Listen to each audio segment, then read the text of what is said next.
All right, hi, welcome. I am Aditya Mittal, and this is a Quantic EMBA presentation. Here is my government ID to show that it is indeed me. And so let's get started. This is a case study about the Brompton bicycles pedaling into the future. I am doing scenario 2, and I will be discussing how, in the face of Brexit, Brompton bicycles can continue to maximize profits and what the strategy should be for Brompton bicycles. So let's get started. So first of all, let's talk about Brexit. Brexit, uh, Britain entered the European Union sometime, I guess, back in 1978. Correct me if I'm wrong on that date. But following a referendum on June 2016, the British people decided that they are no longer interested in complying with all the things that European Union is enforcing or imposing on them, and they will be exiting the European Union in January 2020, and so they did. Now, in our case study, it says the Brexit happened on January 1st, 2021, which I don't think is correct. Feel free to Google. I think it already happened in January 2020. The scenario 2 also says the British pound weakened in 2020 in expectation of Brexit. I think this already happened starting in 2016 after the referendum, where the British pound started to weaken in expectation of Brexit. I will discuss this in a couple of slides as I go through this presentation. So what happens when there is let's say that it's 2016, the referendum happened, and the economists are expecting to have this Brexit. So what exactly are people thinking? So when Brexit happens, prices are going to increase because there's going to be less free trade within the European Union. There's going to be more trade restrictions. We have to change currency to trade with other countries within Europe. Supplies are going to get more expensive.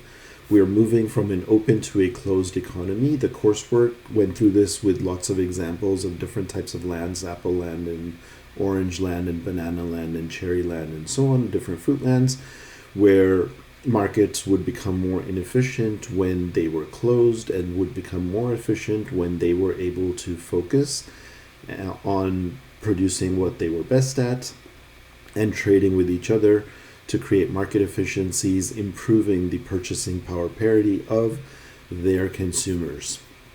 So prices are expected to increase with Brexit, and that is going to cause inflation. Inflation is going to create lower demand. People are going to have less purchasing power and are only going to start buying what they need and not what they want. So government can help fix some of this by lowering interest rates. The federal bank, the central bank can lower the interest rates. The government can lower taxes, and there were certain formulas to evaluate how much spending consumers will do based on those lowering of taxes or interest rates.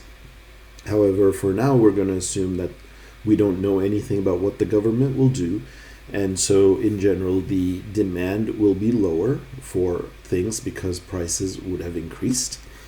So when prices increase and the demand is lower, that would mean that suppliers would not be able to sell what they are producing due to the low demand. Some of them will declare bankruptcy, some of them will downsize, and some of them will reduce their production to match whatever demand they have, as long as they can continue to survive and run their businesses. But overall, the GDP is going to fall, the economy is going to be worse, and that means that the value of the currency is going to reduce. It's going to be a less value.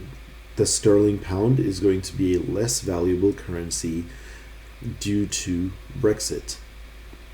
because it is now going to be a closed economy rather than an open economy with the rest of Europe. So these are all things that are expected to happen when Brexit happens. Now, when it comes to the foreign exchange market, though, the foreign exchange market's not going to wait for the actual value to drop. The foreign exchange market predicts what's going to happen, just like the flow we talked about, and pre-adjusts to that expectation. And so when in 2016, it's already been declared, a referendum has already happened that Brexit will happen in 2020, the market already starts adjusting for the value of the currency. And so with the graph, you can see that the euro became significantly stronger compared to the British pound in 2016. After that, there is pretty high variance, but it is staying in the 90 sterling to €1 range. Before, it used to be in 2016, as you can see, 76.76 sterling per euro. So this is what I meant when I said on slide 1 that it's not really changing due to the expectation in 2020. It's already changed due to that expectation in 2016, as you can see from the graph. All right, so now let's talk about Brompton's specifically about Brompton. So far, we talked more about the impact of Brexit on the pound sterling. Now, in terms of the Brompton international market share, we can say that as the sterling becomes weaker, because bicycle market is perfectly competitive, as the study states, Brompton's bicycles are automatically going to become more competitive in the international market due to the price drop of the sterling. And so the Brompton bicycles will start to have a higher market share and more exports.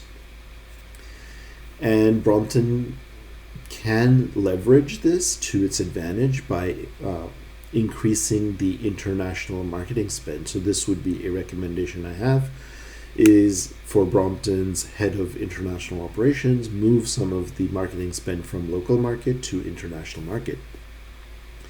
Now, Brompton's planning to push sales in bicycle loving Germany, as the case study states, which is in line with the recommendation.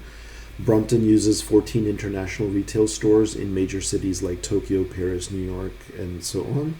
But I think the recommendation that I would have is increase the number of stores from just major cities to more cities around the world.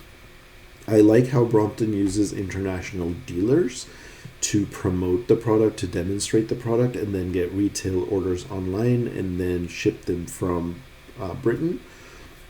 They're in 47 worldwide markets already. I think they should leverage that, get even more international dealers, and perhaps open warehouses in local countries as well. So Brompton's input costs, now imports cost more because of the weaker sterling, and so the higher cost of imported supplies should be managed. And the recommendation there is for using local suppliers instead of international ones where possible. The case study already says that because of the weaker sterling and all of this, only 25% of the componentry is sourced from overseas. Now, Brompton is protected currently by tariffs. In future, it may not be, so the recommendation I have there is for Brompton to try and look for low-cost alternatives or figure out ways to reduce the production costs to stay in business when tariffs get removed. The chart here shows that the British consumers are currently bearing the brunt of the higher prices. The rectangle between P1 and PP, that is the price change due to the tariff, from up to Q1, that rectangle is what the government's collected for tariffs.